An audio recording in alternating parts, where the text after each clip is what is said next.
Blessings, everyone. Welcome back to Kyle's Cavern. I hope you guys are having an awesome night. Coming on to do a video on a crystal that I believe that everyone has, which is Selenite.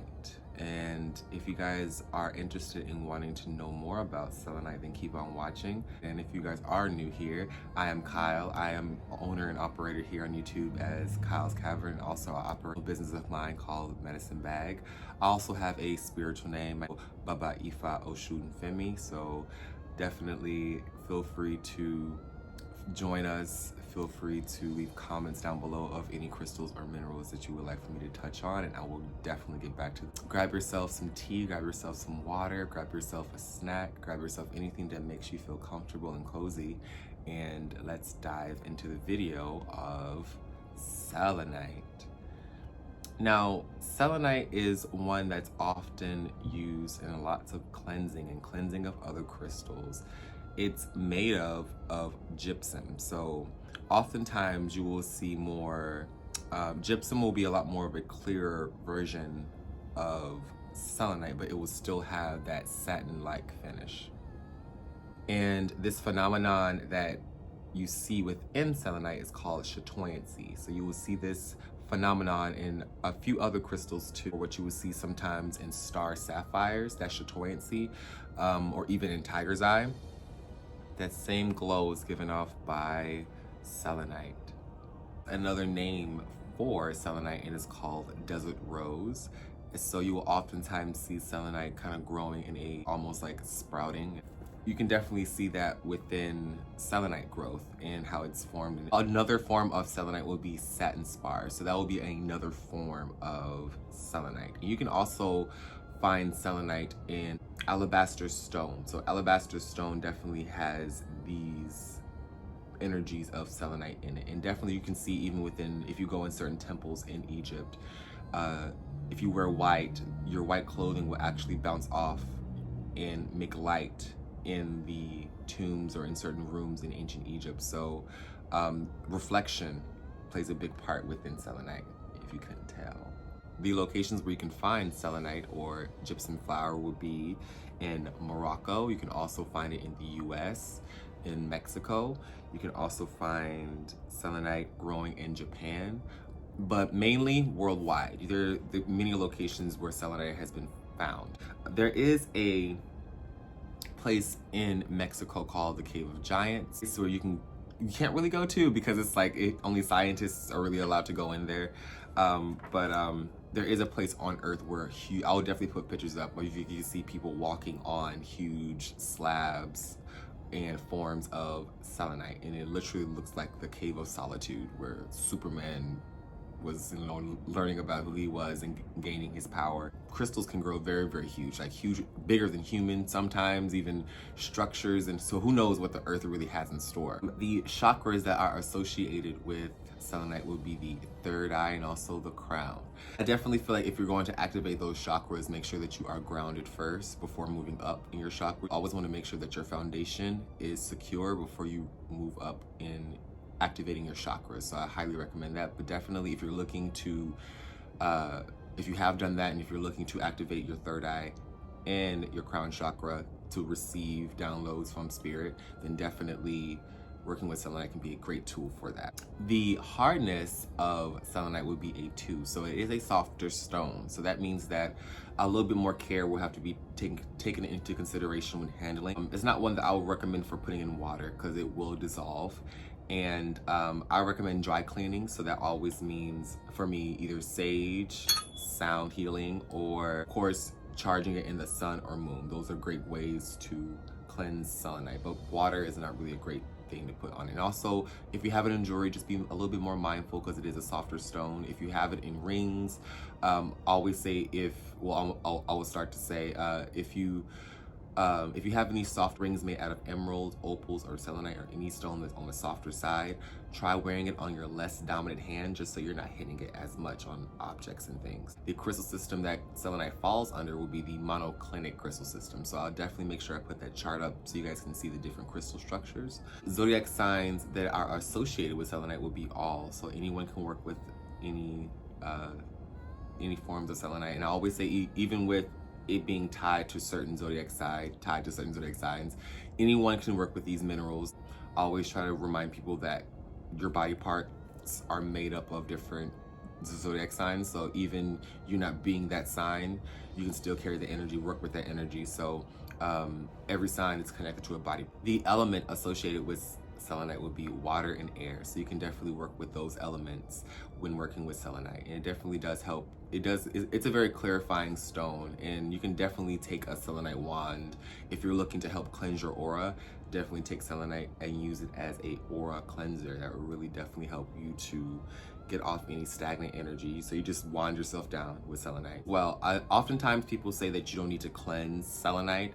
I will still say you may have to cleanse it, even if people say that it's a cleansing stone, just because you may not never know if you pick it up in a shop what energy was attached to it. And even if it is a cleansing stone, I still recommend taking it home and cleansing it.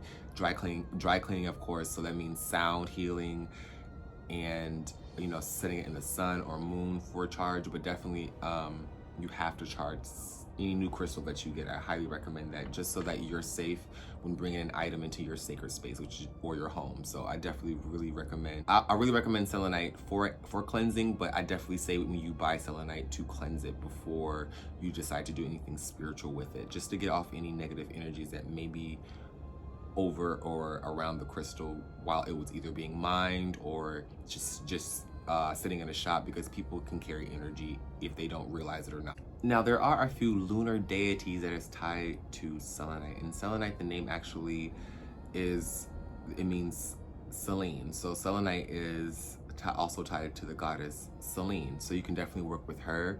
If you're into working with deities, you can also work with Diana. You can also work with Bastet, because she's also a solar and lunar deity. You can also work with Khonshu. He is the twin of Horus. So there are masculine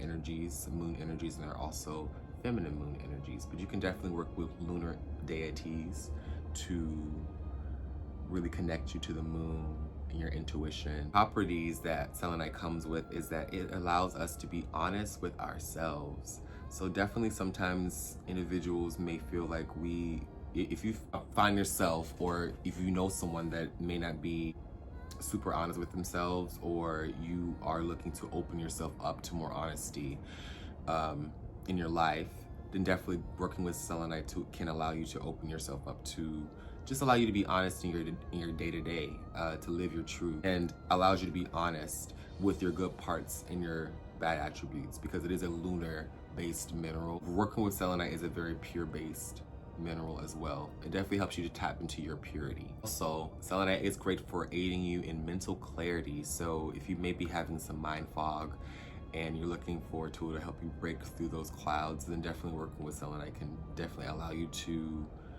it's because it does activate your crown and your third eye. You can definitely get yourself moving past all those fogs that may be hovering over you.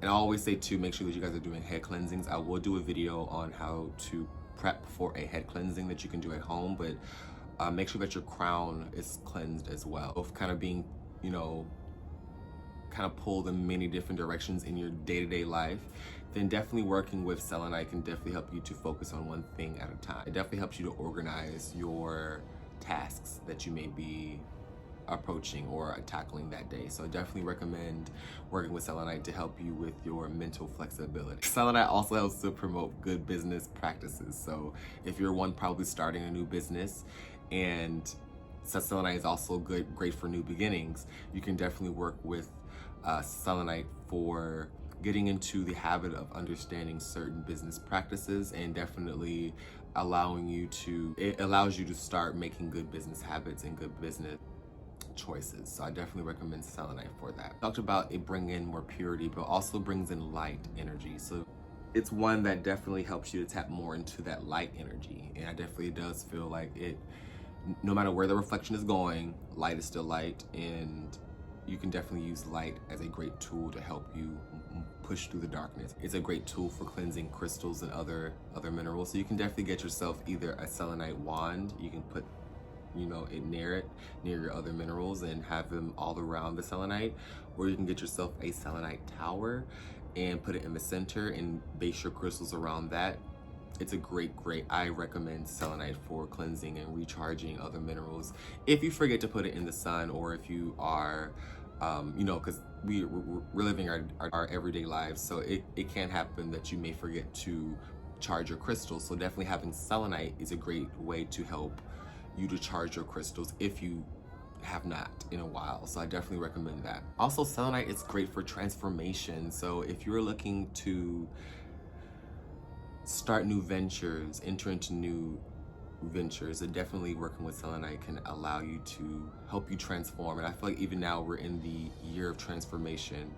Definitely working with selenite can definitely help you to tap more into that transformative energy. And there are other minerals I have talked about on my channel, like labradorite too is a great stone for transformation. You can definitely work with moldavite too, but I always say working with moldavite, you have to be really, really careful. Not something to be fearful of, but if you are not in control or aware of your thoughts, moldavite can kind of do its own thing. A little bit more cautious when working with moldavite, but transformation is definitely a great stone for transformation into, I love working with snake energy, and snakes often, they shed their skin, so that's a form of transformation. Even our planet goes through transformation periods, and even volcanoes, that's transformation too, because volcanoes create new land, it enriches the soil. So just like there's transformation happening, even, it allows you to understand transformation as well when working with selenite. I really recommend selenite for tapping into transformative energy, and even the moon phases, how it transforms from new moon to full moon.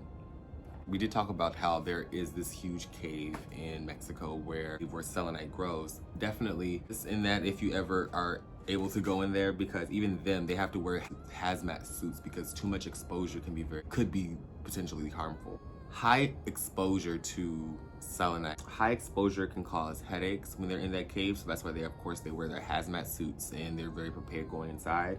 It could cause nausea, coating of the tongue, a metallic taste. Sodium. Selenite may damage the liver and kidneys. So definitely, if you find yourself possibly being around sodium selenite, then definitely just be a little cautious when handling it. It's not one that I would recommend for gym elixirs, and because of the harmful things that it causes to your liver and to your internal organs if ingested or breathed in, it's not one, of course, I would want anyone to be drinking. So if you are looking to get more of that lunar energy into your water, I always say the indirect method, but you can definitely use a moonstone in a mason jar, and that will definitely give you that energy of the moon. Or you can put selenite on top of the jar as well, but I definitely do not recommend soaking selenite in any gym waters or any gym elixirs. Yes, I highly recommend selenite to anyone who is new to crystals and who are looking for tools to help with light and transformation and purity. I definitely really recommend pearly selenite. And even if you have a piece of alabaster stone, that would be a great mineral to work with as well. So I hope you guys enjoyed this video on selenite, and there will be another follow-up video on selenite too, because there's new information on minerals and on the earth. So I definitely do a follow-up video on selenite. I do not mind. And definitely stay tuned for some more videos. I will be making sure that I'm checking the comments and seeing what you guys are recommending that we talk about. And yes, I really do hope you guys are having an awesome night. If you guys did enjoy, please give this video a like. Please give it a thumbs up. Also share it to any crystal lover. We would love to have them as well. So don't be afraid to subscribe as well, and also to hit that bell notification so you know when I'm posting. Yes, I really do hope you guys are having an awesome night, and I will catch you guys in the next one. Take care, guys.